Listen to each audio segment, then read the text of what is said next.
Hey guys, मैं हूं रेखा शर्मा। आपका स्वागत है हमारी हिंदी कानूनी जानकारी वीडियो में। हम पढ़ रहे हैं भारतीय न्याय संहिता 2023 का चैप्टर 5, जिसका सेक्शन अब पढ़ेंगे हम 68 यानी कि 68। इसमें जो हेडिंग लिखी है ऐसे पढ़ते हैं जरा। प्राधिकार में किसी व्यक्ति द्वारा मैथुन। इसमें प्राधिकार का शब्द का अर्थ समझते हैं पहले। यहाँ पे प्राधिकार का अर्थ है, मान लीजिए किसी व्यक्ति पर उसकी पोस्ट है और वो उसका फ़ायदा उठा करके किसी महिला या बच्ची के साथ रेप करता है, तो वो यहाँ पर 68 के तहत अपराधी होगा। ठीक है, इंटरकोर्स के लिए, यानी कि ज़बरदस्ती फिजिकल रिलेशन बनाने के लिए। तो यहाँ पर अब इसे हम थोड़ा डिटेल में पढ़ेंगे। आइए देखते हैं किस तरीके से है ये। तो प्राधिकार में किसी व्यक्ति द्वारा मैथुन जो कोई का कहता है प्राधिकार की किसी स्थिति या वैश्वासिक संबंध रखते हुए।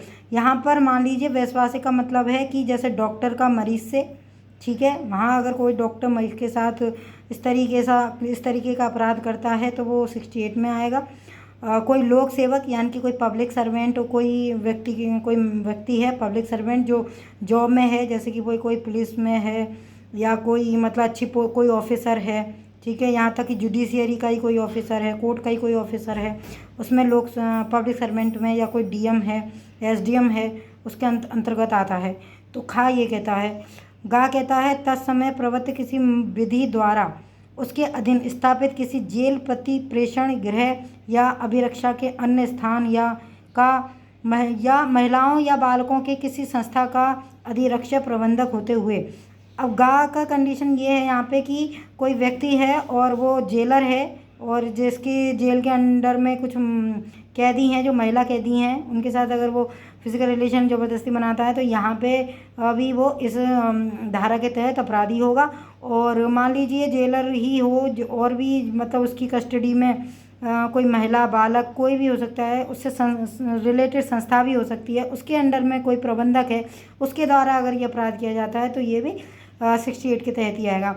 खा कहता है अस्पताल के प्रबंध तंत्र या किसी अस्पताल का कर्मचारी वृंद होते हुए, यानी कि कोई हॉस्पिटल में कर्मचारी है और उसके द्वारा अगर ये वर्क किया जाए, ये क्राइम किया जाए, कि ये कृत्य किया जाए, तो वो भी अपराधी होगा। अब इस तरीके से छोटा सा निष्कर्ष नीचे है। तो ऐसी किसी महिला को जो उसकी अभिरक्षा में है या उसके बाहर साधन के अधीन है या परिसर में उपस्थित है, अपने साथ मैथुन करते हुए जो बलात्संग के अपराध की कोटि में नहीं आता, उत्प्रेरित या विलुप्त करने के लिए ऐसी स्थिति या वैश्वासिक संबंध का दुरुपयोग करेगा जो दोनों में से किसी भांति की कठिन कारावास से, जिसकी अवधि 5 वर्ष से कम नहीं होगी किंतु जो 2 वर्ष तक की जा सकेगी, दंडित किया जाएगा, जुर्माना का भी उत्तरदायी होगा। इस पूरे सारांश का अर्थ ये है कि अगर इस तरीके से प्रोफेशन से रिलेटेड कोई अपराध करता है, सरकारी नौकर है, डॉक्टर पेशेंट है, बॉस कर्मचारी है, टीचर स्टूडेंट है, शिष्य गुरु हैं, जो भी है, तो अगर प्रोफेशनल हो गए, वो अपनी पोस्ट का मतलब गलत फ़ायदा उठाते हुए, नौकरी का लालच देते हुए कुछ भी ऐसा अपराध करते हैं, तो वो भी यहाँ पर या डरा के कुछ भी अपने पद का ऐसा फ़ायदा उठा करके अगर वो करते हैं तो वो 68 के तहत अपराधी होंगे।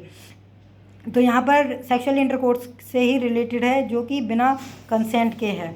तो यहाँ पर जो सज़ा बताई गई है वो कम से कम 5 वर्ष से कम नहीं होगी और 2 वर्ष तक तो होगी, साथ में जुर्माने से भी दंडनीय दायी होगा। तो ये था हमारा 68 का पूरा कंक्लूज़न, जो इजी भाषा में समझाने की कोशिश की। तब तक के लिए बने रहिए। जय हिंद, जय भारत।